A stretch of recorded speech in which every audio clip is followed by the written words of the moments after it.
Cuando se menciona el cartel de Medellín, un solo nombre suele eclipsar todo lo demás: Pablo Escobar. El patrón del mal, el narco más famoso del siglo XX. Pero detrás de esa figura mediática había alguien más. Un hombre que prefería las sombras, que no salía en fotos, que nunca buscó titulares. Ese hombre se llamaba Gustavo Gaviria. Llevaba boina y bigote delgado, siempre vestido de forma relajada, con camisas suaves y pantalones cómodos. Mientras Pablo se mostraba con futbolistas, modelos y políticos, Gustavo evitaba la atención como si fuera veneno. No le interesaban los focos. Su poder era otra cosa: los números. Dicen que sin él, Escobar habría sido solo otro pistolero más. Porque Gustavo era el arquitecto financiero del cartel, el cerebro silencioso que convirtió cocaína en oro. Y según varias fuentes, incluyendo documentos filtrados y cuentas bancarias inactivas en Suiza, acumuló una fortuna incluso mayor que la de su primo. Su historia comienza lejos del glamour del narco. Nació en Pereira, pero creció en Envigado, Medellín. Era 3 años mayor que Pablo. Desde jóvenes, los primos compartían algo más que la sangre: una obsesión por el dinero fácil. Robaban bancos, tiendas, taquillas de cine. Se decía que incluso saqueaban lápidas de mármol, las limpiaban, borraban los nombres y las revendían como nuevas. También secuestraban, pedían rescates. Y terminaron trabajando para contrabandistas de cigarrillos y electrodomésticos. Pero todo eso cambió cuando descubrieron el negocio más rentable del planeta: la cocaína. 1 kilo costaba $600 en producirse. En Estados Unidos se vendía por más de 100.000. El margen era demencial. Los primos lo entendieron rápido. Cuentan que sus primeros viajes a Perú los hicieron en un viejo Renault. Llevaban dinero escondido en los forros de las chaquetas. Era dinero para comprar base de coca. Después volvían a Medellín y la procesaban. Griselda Blanco, la viuda negra del narcotráfico, fue su primera gran clienta. Con ella iniciaron una red que en pocos años controlaría el 80% del tráfico mundial de cocaína. Gustavo nunca disparó un arma en televisión. No ponía bombas, no daba entrevistas. Pero organizó una red de lavado de dinero tan compleja que ni la DEA, ni los bancos suizos, ni los periodistas más tenaces lograron seguirle el rastro completo. Mientras Pablo repartía billetes en los barrios para ganar votos y simpatía, Gustavo invertía en diamantes, vinos finos, arte europeo. Sus casas eran más lujosas que las del patrón, sus aviones más nuevos, su estilo más elegante. Pero era discreto, demasiado discreto. En el circuito de Tocancipá, Bogotá, llegó a competir como piloto de autos. Tenía el número 71, Pablo el 70. En la pista eran iguales, pero fuera de ella, Gustavo jugaba en otra liga. Era meticuloso, maniático de la seguridad. Nadie conocía su número real. Usaba alias, identificaciones falsas, se comunicaba con códigos. Nunca había una llamada directa. Nunca dejaba rastros. Esa obsesión por el anonimato le permitió operar como un fantasma. En la actualidad apenas hay unas pocas fotos de él, casi ningún vídeo y muy pocas grabaciones. Quienes lo conocieron dicen que era educado, pero frío. No era cercano. No era como Pablo, que trataba a todos como familia. Gustavo mantenía distancia, calculador, conservador con el dinero. Mientras Escobar quemaba millones por vanidad, Gaviria cuidaba cada centavo, porque sabía que sin dinero no hay guerra, y sin guerra no hay imperio. Cuando Escobar decidió entrar a la política, Gustavo tomó aún más poder. Pablo se dedicaba a las cámaras, a los discursos, a las obras sociales, y Gustavo al verdadero control: finanzas, logística, rutas, pagos. Pero ahí comenzaron los choques. Escobar quería guerra, Gustavo no. Discutían. «No necesitas violencia para ganar», le decía Gaviria. Pero Pablo no escuchaba. Prefería el plomo a la estrategia. La diferencia era clara. Para Gustavo, el cartel era una empresa. Para Pablo, un ejército. Y como toda empresa, necesitaba disciplina, planificación, inteligencia financiera. Se dice que durante sus años dorados Gustavo acumuló más de 3.000 millones de dólares. Invertidos en propiedades, cuentas cifradas, acciones, la mayoría fuera de Colombia. Visitaba Europa con frecuencia, le encantaba Luxemburgo, también Egipto. Viajaba en sus jets privados, Cataba vinos en Francia, compraba arte en Italia, tenía contactos en bancos suizos, amaba los relojes finos y siempre llevaba un cigarro encendido entre los dedos. Pero había una inseguridad que no podía ocultar: su calvicie. Le obsesionaba. Por eso usaba boinas, por eso se hacía implantes capilares. Cuidaba su cabello como si fuera oro. A pesar de su fortuna y poder, no era querido por todos en el cartel. Su frialdad lo hacía parecer arrogante. Algunos lo llamaban el contador con alma de piedra. En 1990 la suerte se le acabó. Un informante anónimo reveló su ubicación en Medellín, en el barrio Laureles, en una casa blindada, con vidrios antibalas y cámaras por todos lados. Cuando la policía llegó no iban uniformados, eran civiles. Dinamitaron la puerta. Gustavo pensó que eran rivales. Se defendió. Murió en el tiroteo, solo, con su mujer y una sirvienta. Tenía 2 identificaciones falsas: Ramiro Vélez Vélez y Jesús María Rivero García. Dicen que su muerte marcó el principio del fin. Escobar, sin su primo, perdió rumbo. Se rodeó de jóvenes sin experiencia. Tomaba decisiones erráticas. No había estrategia, lo había dinero. Porque el dinero y la lógica los ponía Gustavo. Tras su muerte, su hijo, Gustavo Gaviria Restrepo, intentó continuar el legado. Gustavito, como lo conocían, tenía autos deportivos, Mercedes, BMW, pero no era su padre. No tenía el talento, y, según una teoría muy poco conocida, fue él quien entregó a Escobar en 1993. Dicen que lo torturaron, que reveló la ubicación exacta de su tío, y que horas después fue asesinado por los Pepes. Su tumba, junto a la de su padre, muestra la misma fecha de muerte que la de Escobar: 2 de diciembre de 1993. Una coincidencia demasiado perfecta. Más adelante, investigadores suizo-estadounidenses hallaron cuentas bancarias inactivas, abiertas en los 80, a nombre de Jesús María Rivero García, el alias de Gustavo Gaviria. Sumas de hasta $37 millones, y al menos 11 cuentas adicionales vinculadas a su familia. Eran las huellas invisibles del narco más discreto de la historia. El hombre que construyó un imperio y desapareció entre las sombras. La muerte de Gustavo Gaviria fue un golpe devastador para el cartel de Medellín. Aquella madrugada de agosto de 1990, mientras su cuerpo yacía sobre el mármol frío de su fortaleza en Laureles, el eco de la noticia atravesó Medellín como una ráfaga. Los periódicos locales lo resumieron en pocas líneas: abatido el financiero del cartel. Pero en los callejones, en las oficinas de banqueros, en los salones de la élite paisa, el mensaje era otro: sin Gustavo, el imperio está condenado. Algunos aún creen que Gustavo nunca murió realmente, que logró huir, cambiando su rostro y su identidad, viviendo oculto entre lujos en algún paraíso fiscal. Las leyendas urbanas alimentan la idea del narcofantasma, un hombre que lo tuvo todo y desapareció en el momento justo. Pero la versión oficial, respaldada por informes policiales y documentos de la DEA, es clara. El arquitecto financiero del mayor cartel del mundo murió esa noche, defendiendo lo único que realmente amaba: su dinero y su anonimato. Pocos días después, las fuerzas del orden irrumpieron en múltiples propiedades vinculadas a la familia Gaviria.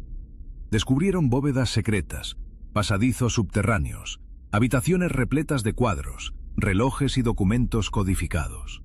En uno de los escondites, hallaron un mapa de cuentas bancarias con nombres en clave, rutas de lavado de dinero y contactos en Suiza, Luxemburgo, Panamá y Mónaco. La DEA, en colaboración con agencias europeas, inició una cacería global de los fondos ocultos de Gustavo. Sin embargo, la mayoría de los millones nunca fue localizada. Mientras tanto, Pablo Escobar reaccionó de la única manera que sabía: con violencia. Declaró la guerra abierta al Estado, intensificando una ola de terror que dejó centenares de muertos y una ciudad entera en vilo. Pero sus decisiones, ahora sin el equilibrio y el consejo de Gustavo, se volvieron cada vez más erráticas. El cartel empezó a fragmentarse. Los hermanos Ochoa se distanciaron. Sicarios que antes eran leales comenzaron a vender información a rivales y autoridades. El declive fue inevitable. El cartel de Medellín perdió el control del 80% del tráfico mundial de cocaína, mientras los carteles de Cali y Norte del Valle ganaban terreno. La muerte de Gustavo Gaviria no solo fue una pérdida personal para Escobar, Fue el principio del desmoronamiento de toda una estructura criminal que parecía invencible. En los años siguientes, investigaciones internacionales sacaron a la luz detalles insólitos de la red financiera de Gustavo. Se descubrieron empresas fantasma en el Caribe, mansiones a nombre de testaferros, e incluso obras de arte adquiridas en subastas de París y Nueva York, todo registrado bajo alias imposibles de rastrear. Informes confidenciales de la DEA hablan de diamantes transportados en compartimientos secretos de aviones privados y cuadros de artistas famosos usados como garantía para préstamos en bancos europeos. Pero más allá de las cifras y los objetos, lo que realmente distinguía a Gustavo era su mente fría. En una grabación filtrada, un antiguo colaborador lo describe así: él no era un narco común, era un banquero disfrazado de criminal. Mientras todos jugaban a la guerra, él jugaba al ajedrez con el dinero. Este enfoque pragmático, casi clínico, hizo que muchos lo temieran más que a Escobar. Un enemigo violento es predecible, un enemigo invisible, nunca. Durante la década de 1990, el nombre de Gustavo Gaviria seguía generando respeto y temor en el bajo mundo.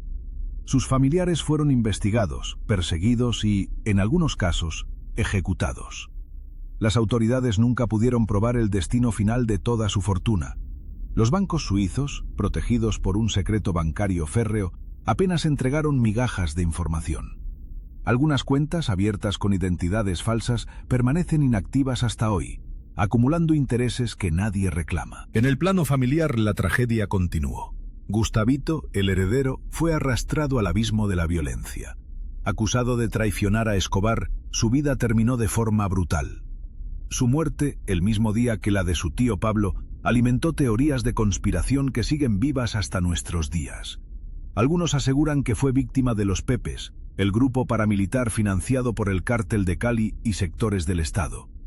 Otros sostienen que la traición fue su única salida para salvar a su familia, aunque pagó el precio más alto. La figura de Gustavo Gaviria también impactó en la cultura popular. Libros, series y documentales han intentado descifrar el misterio del capo invisible. Pero al contrario que Escobar, nunca hubo canciones en su honor ni murales en los barrios. Su legado es otro, el de una mente brillante que prefirió el anonimato al mito. En los registros judiciales aparece descrito como cerebro financiero, empresario oscuro, el contador del infierno. Pero para quienes vivieron bajo su sombra era simplemente el hombre que nunca se equivocaba con los números. Su obsesión por la perfección era casi patológica. Exigía informes diarios, revisaba cada transacción, premió la lealtad, pero no perdonaba la incompetencia. Algunos cuentan que llegó a castigar con despidos humillantes a quienes perdían dinero del cartel, pero siempre evitó la violencia innecesaria. Uno de sus rasgos más inquietantes era su capacidad para anticiparse a los movimientos enemigos. Cuando la DEA empezó a interceptar llamadas, él cambió de inmediato todos los protocolos de comunicación. Ordenó quemar archivos, mover el dinero a jurisdicciones más seguras y diseñar nuevas rutas para el contrabando. En una ocasión, detectó que uno de sus socios planeaba robarle. Sin levantar sospechas, desvió fondos y dejó al traidor sin un solo dólar. En las reuniones del cartel, Gustavo rara vez levantaba la voz. Prefería escuchar, tomar notas, analizar. Solo intervenía cuando detectaba errores graves o riesgos innecesarios. Su presencia imponía respeto, incluso entre los sicarios más violentos. Todos sabían que al final del día era el dinero lo que sostenía la guerra. Y el dinero era asunto exclusivo de don Gustavo. Pese a su aparente frialdad, algunos recuerdan episodios de humanidad. Ayudó en secreto a familias necesitadas, pagó tratamientos médicos para empleados leales e incluso financió becas universitarias para hijos de amigos de la infancia. Pero jamás permitió que estas acciones se hicieran públicas. La discreción era su religión. El mito de Gustavo Gaviria se agranda con los años. En Colombia su nombre sigue siendo sinónimo de riqueza clandestina y poder silencioso. Las autoridades estiman que a día de hoy, más de 500 millones de dólares podrían seguir ocultos, repartidos en cuentas, obras de arte y propiedades a nombre de testaferros. Algunos creen que la mayor parte de ese dinero nunca será recuperada. Con el auge de nuevas generaciones de narcos, el modelo de Gaviria se estudia en secreto. Su manual de operaciones, jamás publicado, circula entre jóvenes capos que aspiran a una vida de lujos y anonimato. El mensaje es claro: el verdadero poder no es el que se muestra, sino el que se oculta. En la historia del narcotráfico latinoamericano, pocos personajes han generado tanto misterio. Gustavo Gaviria, el narco más rico de su tiempo, eligió el silencio por encima de la gloria. Sus enemigos lo buscaron por años, pero nunca pudieron entender del todo cómo funcionaba su mente. Para muchos, sigue siendo el fantasma que camina entre las sombras del dinero sucio. Quizás esa sea la lección más grande de su legado. Los verdaderos amos del crimen no necesitan balas ni aplausos. Solo necesitan saber contar y desaparecer antes de que lleguen las luces. Tras la muerte de Gustavo Gaviria, la ciudad de Medellín entró en una especie de trance colectivo. Los noticieros repetían la imagen de la casa fortificada, la puerta dinamitada, el cuerpo envuelto en una sábana. Pero la mayoría sabía que ese era solo el final visible de una historia mucho más profunda y turbia.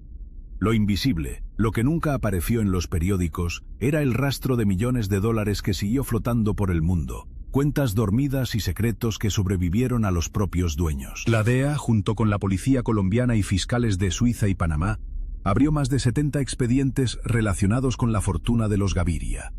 Se rastrearon movimientos bancarios en Hong Kong, Luxemburgo, las Islas Caimán. Cada vez que parecía que iban a llegar al fondo, aparecían nuevas capas de anonimato, nombres de empresas pantalla, familiares lejanos, apoderados y abogados dispuestos a vender su alma por una comisión. En los años posteriores, los rumores sobre el paradero del dinero perdido se convirtieron en una obsesión nacional. Algunos decían que parte de la fortuna terminó en campañas políticas, financiando presidentes y senadores. Otros aseguraban que Gustavo había escondido millones en cajas de seguridad bajo nombres falsos y que ni siquiera su propio hijo tenía acceso a todo. Hay testimonios de exempleados bancarios en Zúrich que aseguran haber visto maletas llenas de diamantes. Una recepcionista recordó cómo, durante los años 80, un colombiano educado y casi invisible llegaba cada 2 meses a depositar lingotes de oro, siempre con una sonrisa distante y papeles en regla. La familia Gaviria, por su parte, se encerró en un mutismo total. Las pocas entrevistas que concedieron fueron vagas, llenas de evasivas. «Mi padre era un hombre de negocios, no un criminal», repitió su hijo en una ocasión. Pero nadie le creyó. Ni la prensa ni el pueblo. Porque la sombra de Gustavo era demasiado alargada y su rastro de riqueza demasiado evidente. En las calles la figura de Gustavo se fue convirtiendo en leyenda. No tenía corridos ni estatuas, pero sí el respeto silencioso de quienes sabían leer entre líneas. Era el símbolo del poder oculto, el capo que nunca necesitó un ejército propio porque controlaba el flujo de dinero de todos los demás. A diferencia de Pablo, que prefería la pólvora y el escándalo, Gustavo apostó por la paciencia, la estrategia y el sigilo. Por eso, incluso muerto, seguía asustando a sus enemigos. En un giro inesperado, varios años después de su muerte, agentes estadounidenses interceptaron documentos clasificados en los que se mencionaba a Gustavo como uno de los principales financiadores de operaciones de inteligencia encubiertas en Centroamérica.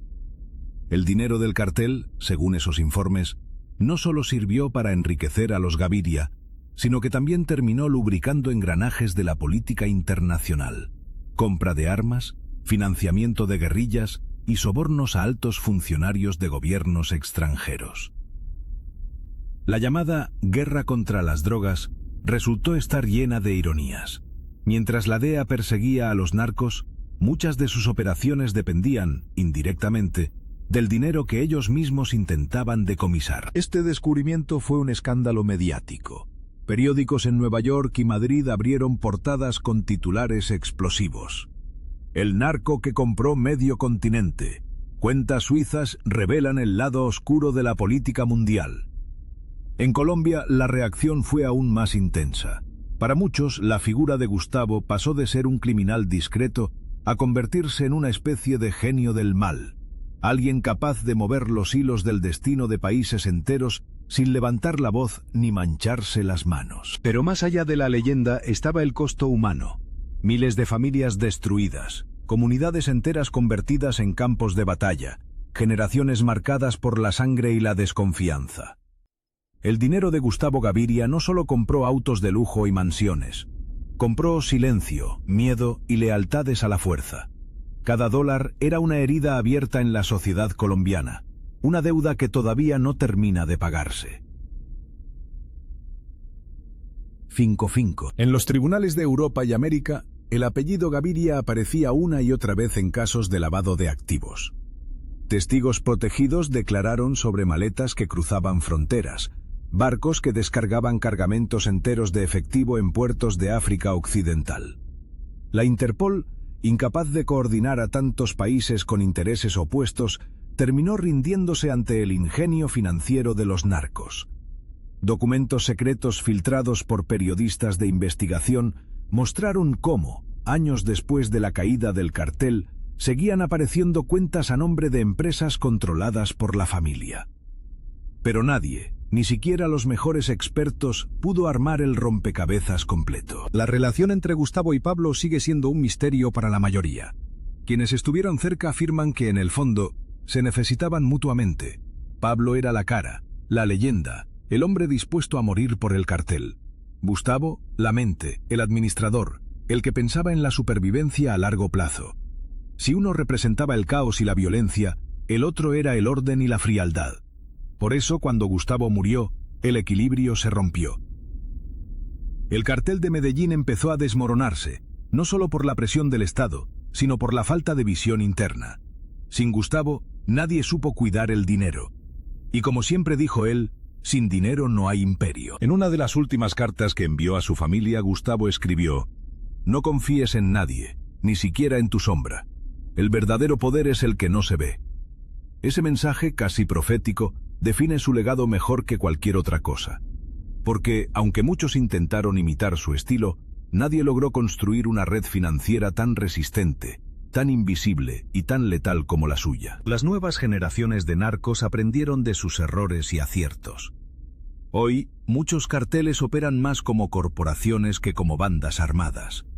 Usan criptomonedas, paraísos fiscales digitales, ejércitos de abogados y contadores. Pero según expertos, todos siguen aplicando, consciente o inconscientemente, el método Gaviria.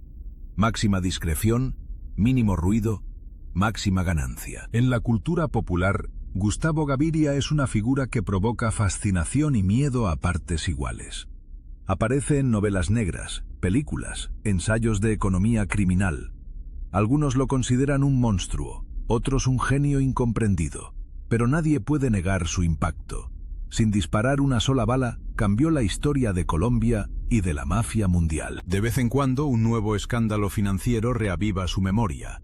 Cuando los medios anuncian el hallazgo de una cuenta millonaria olvidada en Suiza, la pregunta vuelve: ¿era de Gustavo? ¿Quién tiene ahora la clave? En los foros clandestinos de Internet se habla de los códigos Gaviria, contraseñas imposibles de descifrar que aún protegen cientos de millones de dólares. Hay quienes juran que bajo una identidad nueva, Gustavo vive en algún rincón del mundo, mirando desde lejos el destino de su imperio dormido. Pero en realidad lo único seguro es el vacío que dejó. Su muerte significó el fin de una era, el inicio del caos. El cartel de Medellín nunca volvió a ser el mismo. Pablo Escobar sin su primo perdió la brújula y al final, la vida. Los demás capos aprendieron la lección. La violencia es efímera, pero el dinero bien escondido puede durar para siempre. En los barrios de Medellín todavía se cuentan historias sobre el fantasma de Gustavo. Algunos dicen que su espíritu recorre las calles de Envigado buscando una última cuenta por cobrar. Otros aseguran que de vez en cuando aparece una maleta misteriosa en alguna finca, llena de billetes tan viejos que ya no tienen valor. Sea cierto o no, el mito sigue creciendo. Hay un detalle que pocos conocen. La hacienda Nápoles, símbolo de la opulencia de Escobar, en realidad nunca fue solo suya. La mitad pertenecía a Gustavo. Los documentos de propiedad, escondidos por años, salieron a la luz tras un largo litigio entre herederos. La fortuna de Gustavo no era solo dinero, era tierras, obras de arte, colecciones de autos y aviones. Un imperio que, aunque herido, sigue siendo objeto de codicia y disputa. En el fondo, la historia de Gustavo Gaviria es la de un país entero atrapado entre la ambición y el miedo, la riqueza y la violencia. Es la historia de cómo un solo hombre, con inteligencia y sangre fría, pudo desafiar a gobiernos, agencias internacionales y hasta a su propia familia. Un hombre que prefirió el silencio al escándalo, la sombra a los reflectores. Y aunque las nuevas generaciones quieran olvidar, el nombre de Gustavo sigue siendo una advertencia. Detrás de cada gran fortuna hay un crimen sin resolver. A veces, el criminal más peligroso no es el que dispara, sino el que sabe dónde esconder los billetes. Ese es el legado del narco que tuvo más dinero que Escobar. Un fantasma hecho de cifras, secretos y sangre. Después de la muerte de Gustavo Gaviria y el colapso del cartel de Medellín, Colombia entró en una nueva era, pero no fue necesariamente una era de paz. El vacío de poder que dejaron los grandes capos, lejos de traer justicia, permitió que surgieran nuevos monstruos. Carteles fragmentados, paramilitares, políticos corruptos y un ejército de narcoempresarios dispuestos a heredar tanto el dinero como los métodos del fantasma de Envigado. Durante años el legado de Gustavo permaneció enterrado bajo el ruido de las balas, la presión internacional y el sensacionalismo mediático. La figura de Escobar, convertida en leyenda pop global, opacó la compleja red financiera y el estilo metódico de su primo. Pero la sombra de Gustavo nunca desapareció. Al contrario, su mito siguió creciendo, especialmente en los círculos de poder y en los pasillos donde se negocia el destino del dinero sucio. En el contexto internacional, la caída de Medellín no fue el final del narcotráfico. Fue apenas un cambio de fase. Los métodos de Gaviria, la invisibilidad, la diversificación de inversiones, el uso de empresas fachada y paraísos fiscales, se volvieron la nueva norma para las organizaciones criminales. En México, Brasil, incluso en Europa del Este, narcos modernos adoptaron el Manual Gaviria, ese conjunto de reglas tácitas que privilegian la discreción sobre la violencia, el anonimato sobre la fama, la estrategia sobre el caos. No faltaron los políticos que intentaron adueñarse del discurso moral, prometiendo limpiar el sistema y restaurar la ética. Pero detrás de cada gran campaña siempre había preguntas sin respuesta. ¿Quién financió los carteles electorales? ¿De dónde salieron los millones para la publicidad, las caravanas, los regalos a las comunidades? En más de una ocasión, la sombra de los viejos narcodólares volvió a aparecer, disfrazada de inversión, ayuda social o filantropía. Incluso ONGs internacionales, de buena fe o no, terminaron aceptando fondos cuyo origen real nunca se esclareció. Mientras tanto, la sociedad colombiana intentó reconstruirse entre los escombros. Las víctimas, muchas veces anónimas, encontraron en el silencio una forma de sobrevivir. Algunos barrios de Medellín, marcados por décadas de terror, empezaron a transformarse en polos culturales, destinos turísticos o incubadoras de artistas urbanos. Sin embargo, bajo la superficie, la economía informal y el dinero ilícito seguían siendo un motor oculto que nadie se atrevía a mirar de frente. El Estado, incapaz de erradicar el fenómeno, optó muchas veces por negociaciones a puerta cerrada, acuerdos con paramilitares, pactos tácitos con mafias locales, amnistías selectivas.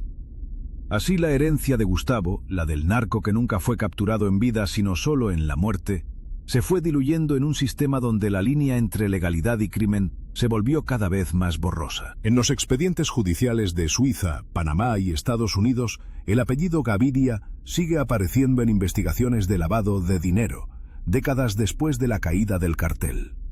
Nuevos documentos filtrados por periodistas han revelado transferencias secretas, propiedades en Nueva York, Miami, Barcelona y Buenos Aires.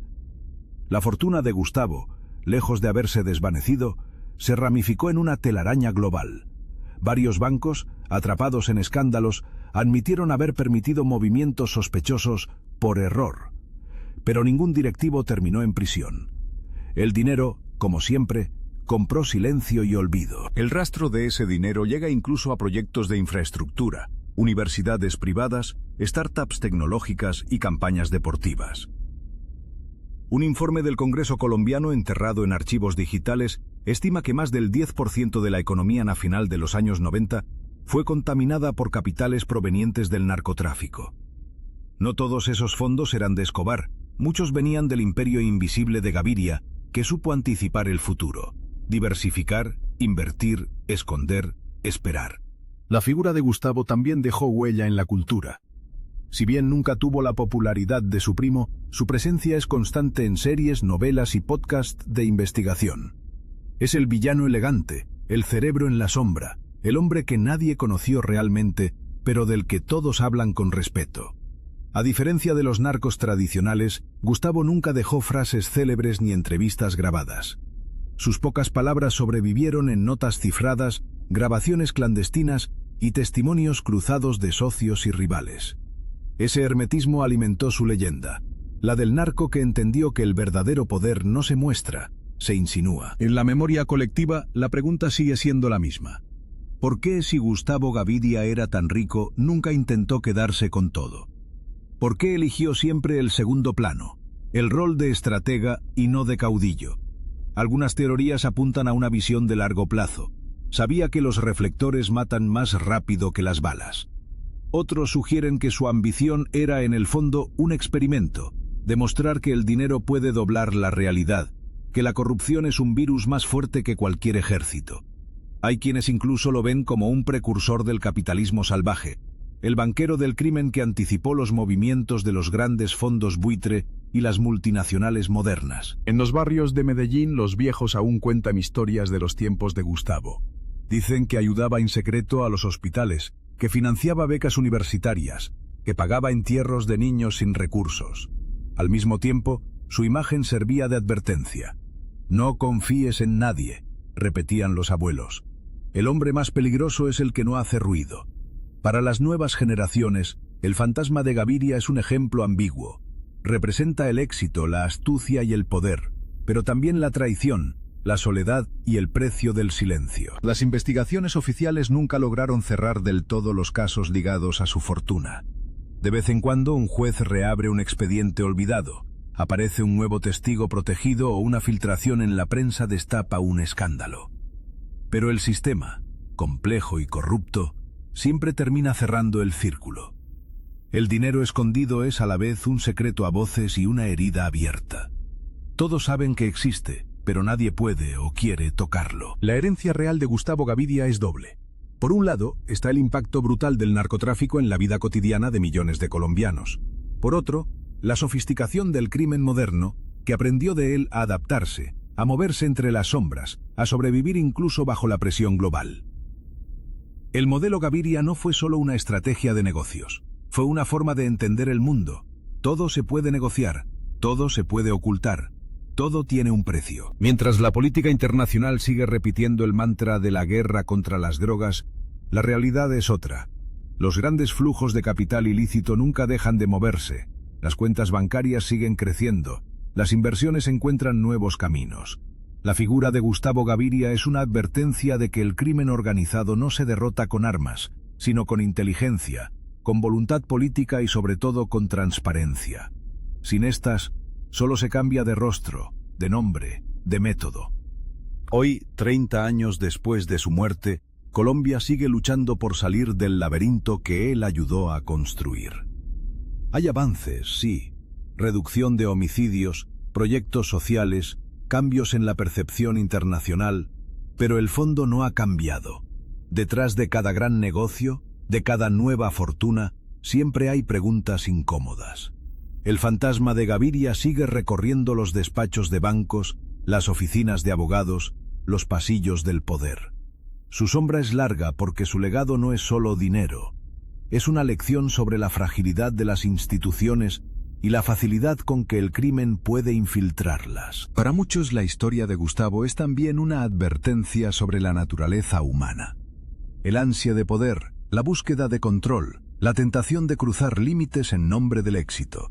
En ese espejo se reflejan políticos, empresarios, policías y hasta ciudadanos comunes. Todos en algún momento pueden ser tentados por el lado oscuro del dinero fácil. En definitiva, el mayor triunfo de Gustavo Gaviria fue demostrar que el verdadero poder no necesita títulos ni titulares.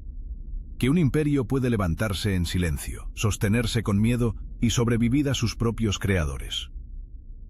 Hoy, mientras nuevos narcos intentan copiar su método, la pregunta sigue siendo la misma. ¿Cuánto tiempo puede sobrevivir un imperio construido sobre secretos? La respuesta, por ahora, sigue siendo un misterio guardado en bóvedas. en cuentas inactivas y en la memoria colectiva de un país que aprendió, a la fuerza, que la historia no la escriben siempre los vencedores, sino los que saben desaparecer a tiempo. Así termina, pero no acaba, la leyenda del narco que tuvo más dinero que Escobar. A 3 décadas de la muerte de Gustavo Gaviria, la leyenda del narco invisible sigue flotando en el aire de Medellín, tan densa como la neblina matutina sobre los cerros. No es solo una historia sobre dinero o crimen. Es el relato de una transformación profunda, casi biológica, en el ADN de una sociedad marcada por la violencia, la ambición y la supervivencia. Quienes piensan que la historia terminó con su muerte, ignoran que el verdadero poder nunca desaparece, solo cambia de forma. En la actualidad, muchos jóvenes apenas reconocen el nombre de Gustavo. Crecieron rodeados de mitos sobre Escobar, glorificados por series, películas, canciones y memes. Pero en los círculos donde se mueven los grandes capitales, banqueros, abogados, políticos, empresarios y por supuesto los nuevos narcos, el nombre de Gaviria sigue siendo sinónimo de respeto y sobre todo, de advertencia. No es casualidad. El método Gaviria se estudia en universidades bajo el título de Ingeniería Financiera Criminal, en cursos para detectives privados y en manuales de compliance de bancos internacionales. Los expertos en lavado de activos citan su modelo como ejemplo de cómo una estructura bien pensada puede sobrevivir a cualquier persecución, siempre y cuando se mantenga alejada de los focos mediáticos y las pasiones humanas.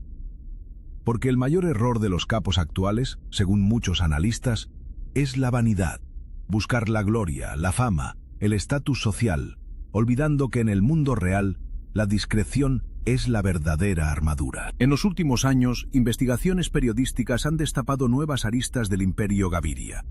Por ejemplo, el hallazgo de obras de arte de alto valor en colecciones privadas de Europa, todas con un origen difícil de rastrear, pero que coinciden en época y contexto con las compras masivas de los años 80. En la Costa Azul francesa, una mansión catalogada como Patrimonio Histórico Nacional apareció inscrita a nombre de una sociedad panameña relacionada indirectamente con la familia. Los fiscales no lograron demostrar delito, pero la sospecha sigue flotando. Lo mismo ocurre con ciertos movimientos inmobiliarios en Madrid y Londres, donde lujosos apartamentos pasaron de mano en mano hasta acabar en fondos de inversión con oscuros beneficiarios finales. Abogados especializados en estructuras offshore han reconocido, bajo anonimato, que los herederos de Gaviria aprendieron a moverse mejor que los propios bancos. Y aunque las autoridades han intentado congelar cuentas, la maraña de empresas, nombres y jurisdicciones hace casi imposible recuperar siquiera una fracción de la fortuna original. Pero más allá del dinero, el verdadero legado de Gustavo está en la cultura del secreto. Las familias tradicionales de Medellín, muchas de las cuales hicieron negocios directa o indirectamente con el cartel, aprendieron el valor de callar. No es solo miedo, es una ética propia, una ley no escrita que dicta que lo importante se protege con silencio, que la lealtad se demuestra evitando preguntas incómodas. En este ambiente la verdad es siempre relativa, y el pasado nunca es totalmente pasado. Los hijos y nietos de quienes alguna vez fueron socios, rivales o víctimas de Gustavo, ahora ocupan puestos de poder en empresas multinacionales, entidades del Estado, organismos internacionales. Algunos niegan cualquier vínculo. Otros, en confianza, admiten que sin el dinero del narco, muchos proyectos sociales, culturales e incluso científicos jamás habrían visto la luz. Porque esa es la gran paradoja. Parte del progreso moderno de Colombia, para bien o para mal, está manchado por los dólares de la cocaína. Y el público lo sabe, pero prefiere no mirar demasiado de cerca. Algunos académicos y filósofos han intentado analizar el fenómeno desde una perspectiva más amplia. Hablan de la ética del narcocapitalismo, donde lo legal y lo ilegal se mezclan y donde el éxito se mide no por la moral, sino por la astucia para sobrevivir y prosperar en medio de la tormenta. Según esta visión, Gustavo Gaviria no solo fue un criminal, sino el arquitecto de un nuevo modelo económico latinoamericano, en el que la frontera entre crimen y empresa es cada vez más difusa. Por supuesto, este análisis tiene detractores. Para las víctimas del cartel, cualquier intento de romantizar la figura de Gustavo es una traición. Ellos recuerdan los secuestros, los asesinatos, el miedo cotidiano, la sensación de que la vida no valía nada frente a un maletín lleno de billetes. Varias organizaciones de derechos humanos insisten en que la única forma de cerrar la herida es nombrar a los responsables, juzgarlos y garantizar reparación a las víctimas. Pero eso, en la práctica, es casi imposible. Los testigos han muerto, los archivos se han perdido, las pruebas se han diluido en la burocracia o el soborno. Solo queda la memoria, y esa, como el dinero, es difícil de controlar. Mientras tanto, la tecnología ha dado un nuevo impulso a los métodos de ocultamiento. Hoy, el lavado de dinero se hace con criptomonedas, arte digital, contratos inteligentes y movimientos relámpago entre bancos de todo el planeta. Los algoritmos sustituyen a los contadores, y los hackers ocupan el lugar de los viejos prestanombres. Pero el principio sigue siendo el mismo: desaparecer sin dejar rastro, vivir en la sombra, dejar que el mundo siga adelante sin notar la mano invisible que mueve los hilos. En este contexto, la figura de Gustavo Gaviria vuelve a ser relevante. Su mito crece en los foros de Internet, en las redes clandestinas donde se intercambian consejos sobre cómo eludir a la ley. Hay quienes incluso venden manuales apócrifos atribuidos a él, llenos de reglas, trucos y advertencias para sobrevivir en el mundo subterráneo de las finanzas criminales. Si son auténticos o no, nadie lo sabe. Pero la fascinación persiste. Lo más inquietante es que pese a todos los avances de la justicia y la tecnología, la historia sigue repitiéndose. Cada cierto tiempo, una nueva generación de narcos aparece prometiendo ser diferente, más humana, menos violenta. Pero basta un par de años para que caigan en los mismos vicios: traición, ostentación, imprudencia. Los viejos sabios del bajo mundo lo dicen sin rodeos. El único que nunca perdió fue Gustavo, porque nunca jugó para el público. Hoy Medellín es otra ciudad. Tiene metro, museos, jardines, universidades que rivalizan con las mejores del continente. Pero bajo la superficie, la herencia de los años oscuros sigue viva.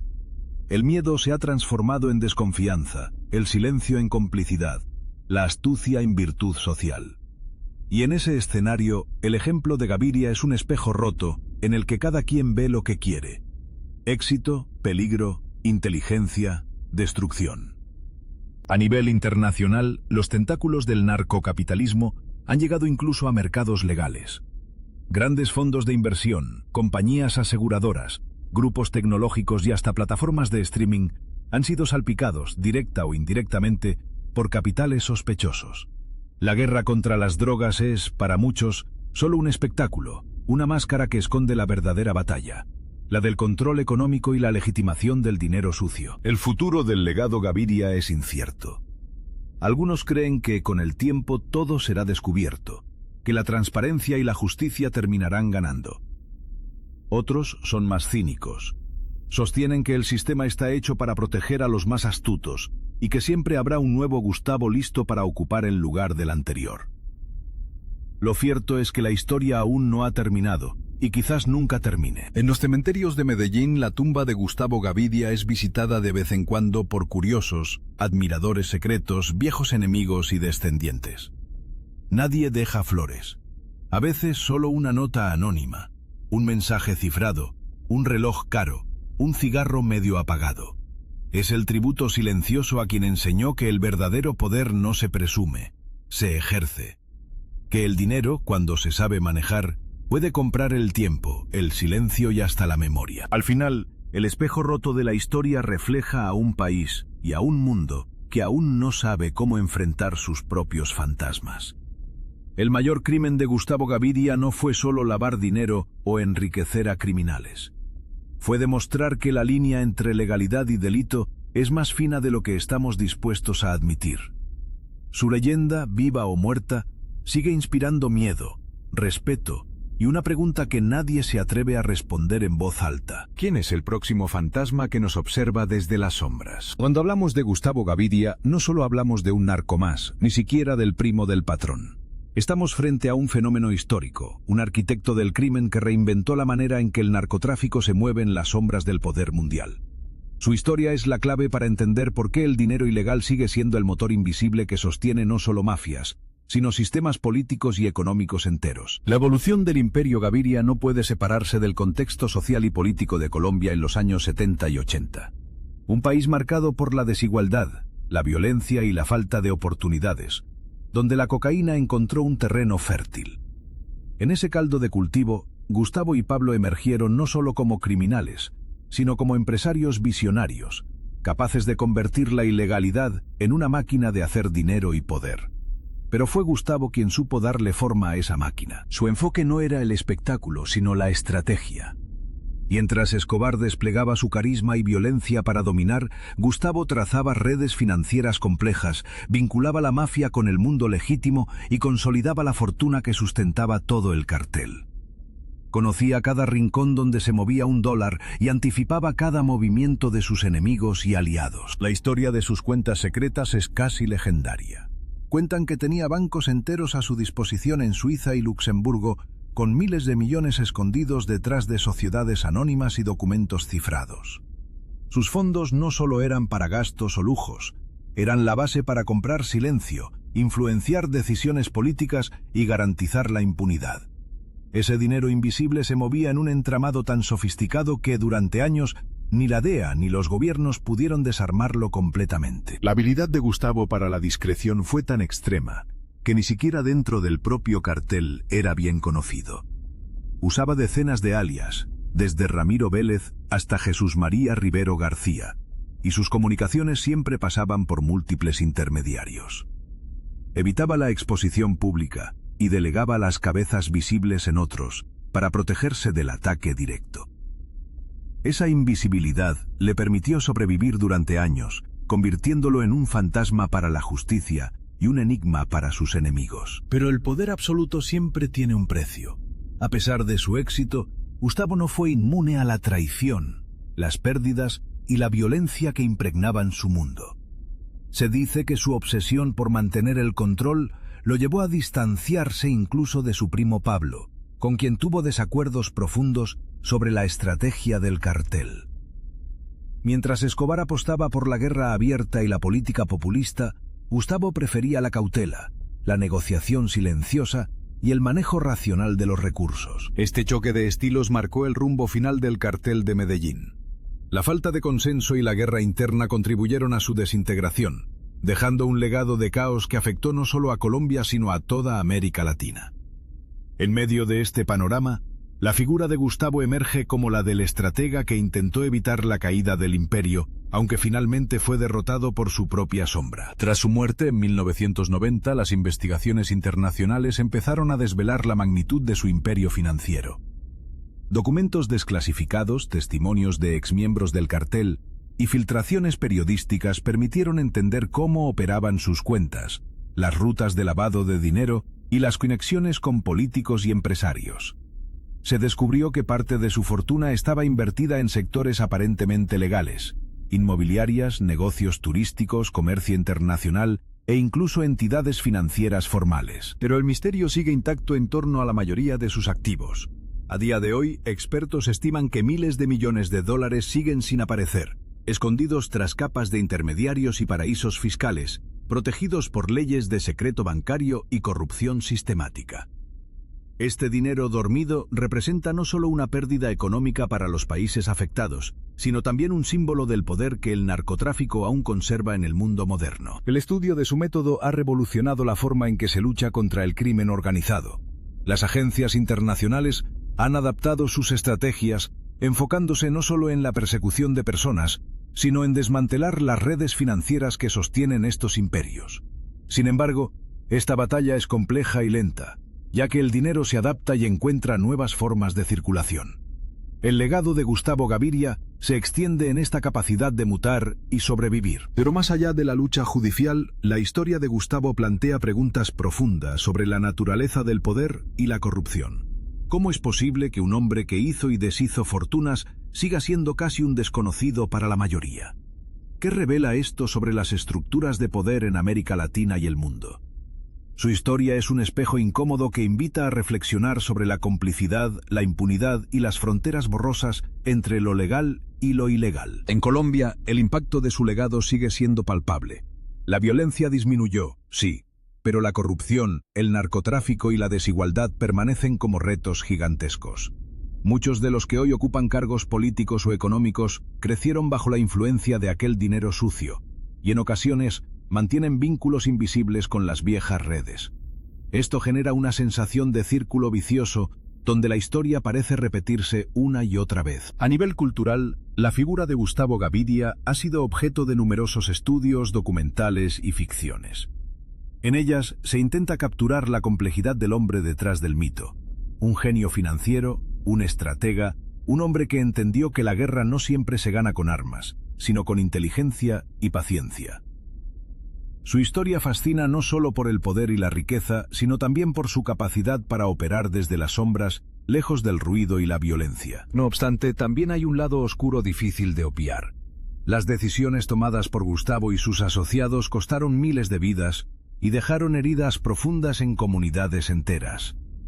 Sus negocios financiaron la guerra, el terror y la corrupción, afectando la vida cotidiana de millones de personas. Este legado de dolor contrasta con la imagen de sofisticación y éxito que algunos le atribuyen, recordándonos que detrás del glamour siempre hay una historia de sufrimiento. La fascinación por figuras como Gustavo Gaviria también revela una cultura que a veces glamoriza el narco como símbolo de poder y ascenso social. Esta percepción peligrosa puede normalizar la violencia y la ilegalidad, especialmente entre los jóvenes.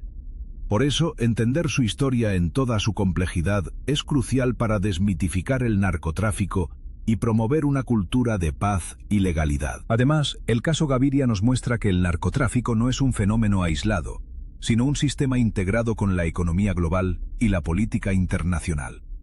Las conexiones que él estableció son un ejemplo de cómo el crimen organizado se infiltra en las estructuras legítimas, desafiando a los estados y obligando a repensar las estrategias de combate. En este contexto, la cooperación internacional y la transparencia son herramientas esenciales para enfrentar estos desafíos.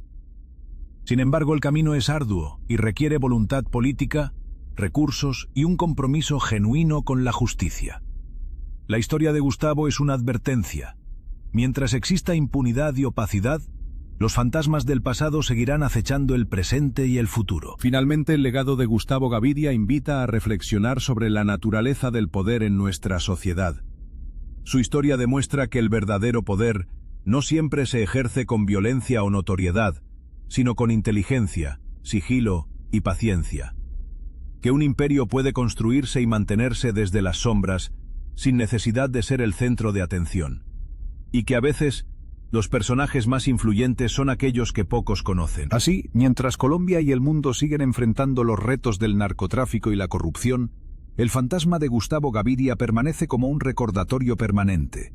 El dinero sucio puede comprar mucho, pero nunca podrá comprar la verdad ni la justicia. La historia de Gustavo Gaviria es mucho más que un capítulo oscuro en los anales del narcotráfico latinoamericano.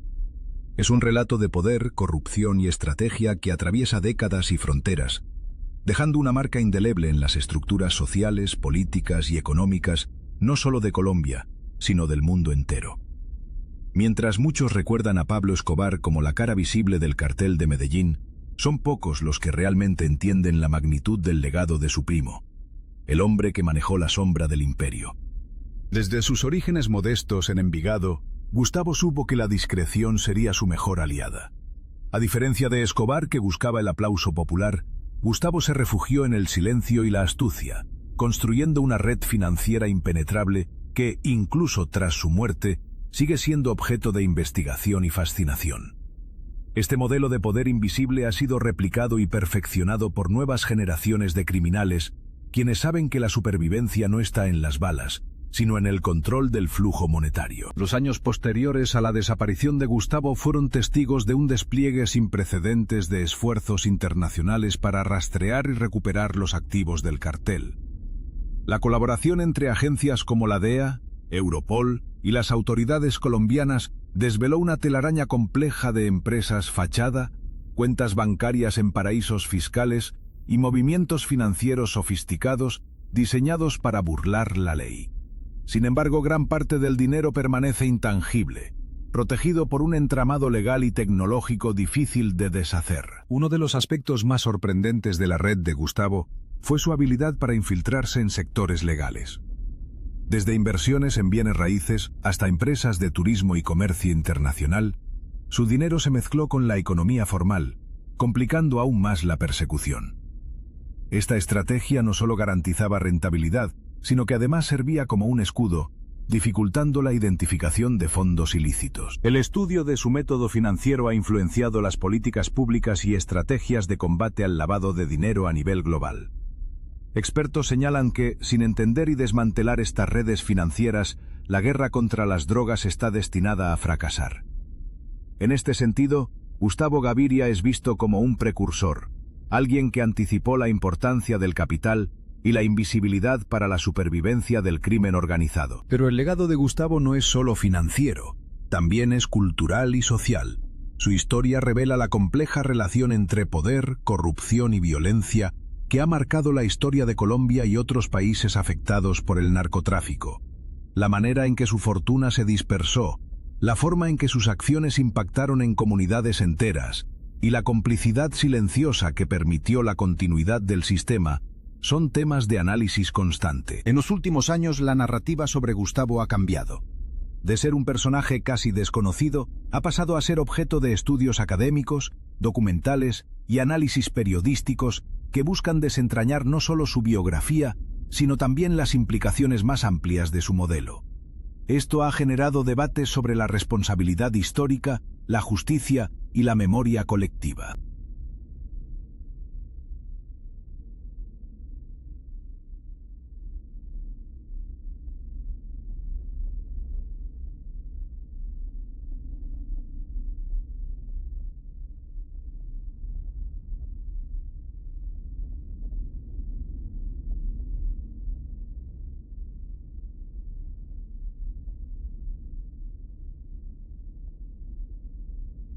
Además, la historia de Gustavo invita a reflexionar sobre la naturaleza del poder en el mundo contemporáneo.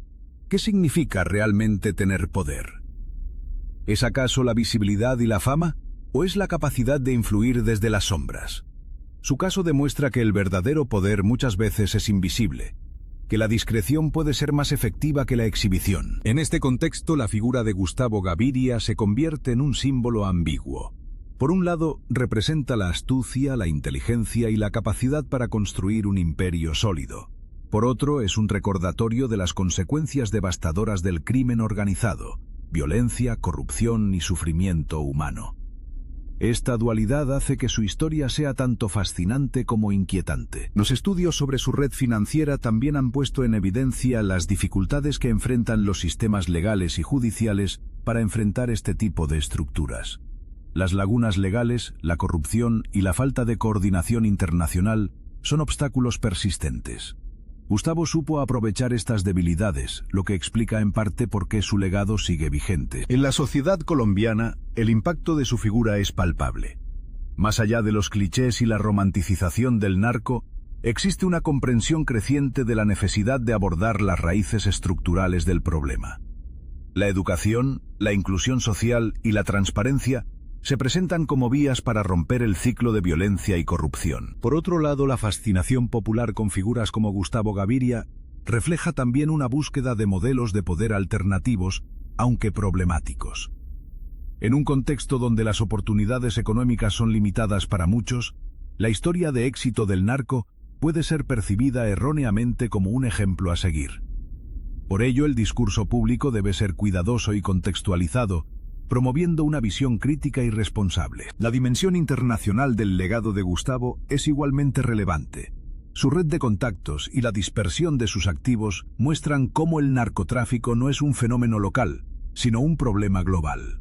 La colaboración entre países y organismos multilaterales es esencial para enfrentar este desafío. Finalmente, la historia de Gustavo Gaviria es una invitación a la reflexión profunda sobre el papel de la justicia, la memoria y la verdad en la construcción de sociedades más justas y pacíficas.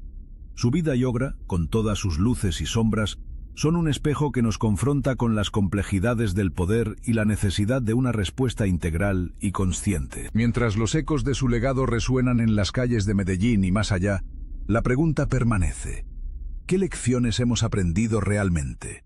Y más importante aún, ¿qué estamos dispuestos a hacer para que el futuro sea diferente? Con la muerte de Gustavo Gaviria y la caída del cartel de Medellín, parecía que una era oscura llegaba a su fin.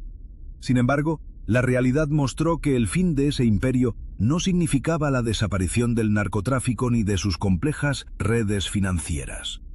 Más bien, fue el punto de partida para una evolución que transformaría radicalmente el panorama del crimen organizado en Colombia y en el mundo. Los años 90 vieron el surgimiento de nuevos grupos, más fragmentados y menos visibles, pero igualmente peligrosos.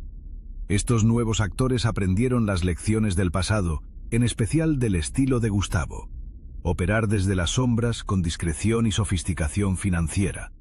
La guerra abierta y la ostentación quedaron relegadas a un segundo plano, dando paso a un narcotráfico más inteligente y menos vulnerable. Este cambio implicó también una transformación en la estructura social y política del país.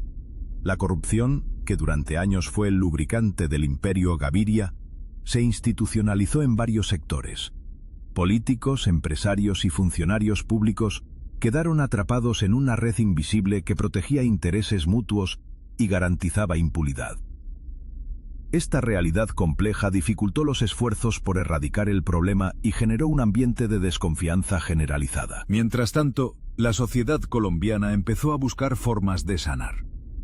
Organizaciones civiles, movimientos sociales y algunos sectores gubernamentales impulsaron iniciativas para promover la educación, la justicia y la memoria histórica. Reconocer las víctimas y entender las causas estructurales del narcotráfico se volvió clave para evitar la repetición del ciclo de violencia. Sin embargo, los fantasmas del pasado siguieron presentes. La fortuna oculta de Gustavo Gaviria, dispersa en cuentas y activos alrededor del mundo, continúa siendo un misterio para las autoridades. La imposibilidad de rastrear y recuperar esos recursos representa no solo una pérdida económica, sino también una herida abierta que simboliza la impunidad persistente. En el plano internacional, la cooperación se ha vuelto más necesaria que nunca. La globalización y la tecnología han facilitado la expansión del crimen organizado, haciendo que el combate sea un desafío transnacional. Las fronteras se vuelven difusas cuando hablamos de lavado de dinero, tráfico de drogas y corrupción. Así, las experiencias y estrategias aprendidas del caso Gaviria son herramientas esenciales para diseñar políticas efectivas. La historia de Gustavo Gaviria también ofrece lecciones sobre la naturaleza humana y el poder.